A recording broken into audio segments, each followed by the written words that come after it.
এই বর্ষার সময় আমাদের যে রোগটা সবচেয়ে বেশি হয় সেটা হচ্ছে ডেঙ্গু। আর ডেঙ্গু কী করে হয় সেটা সবাই জানি, মশার কামড়ে। এই মশাগুলো মেইনলি ভোরের দিকে বা সন্ধ্যার দিকেই কামড়ায়।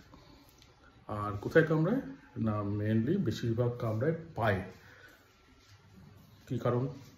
এর কিছু কারণ আছে।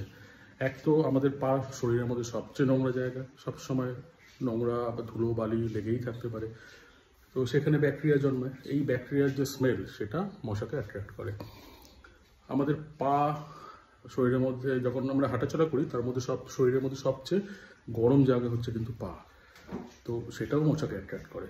এছাড়া যে কার্বন ডাইঅক্সাইড মশাকে অ্যাট্রাক্ট করে, কার্বন ডাইঅক্সাইড যেটা আমরা নিঃশ্বাস প্রশ্বাসের মধ্যে দিয়ে যে ছাড়ি ওয়েদারে, সেইটা মশাকে অ্যাট্রাক্ট করে। আর যখন অ্যাট্রাক্ট করে তারপরেই মশা এসে যখনই সুযোগ পায় আমাদের কামড়ে দেয়।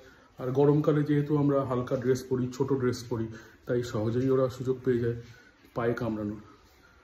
তো তাই আমাদের কিছু প্রোটেকশন মেনে চলতে হবে। যেমন পা ভালো করে ধুতে হবে, পরিষ্কার রাখতে হবে, তাতে কিছুটা আমরা প্রোটেকশন পাবো।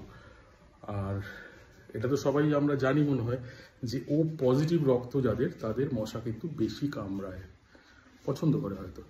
সেদিক থেকে এ পজিটিভ অনেক সেফ। যাই হোক, সবাই সুস্থ থাকবেন, ভালো থাকবেন।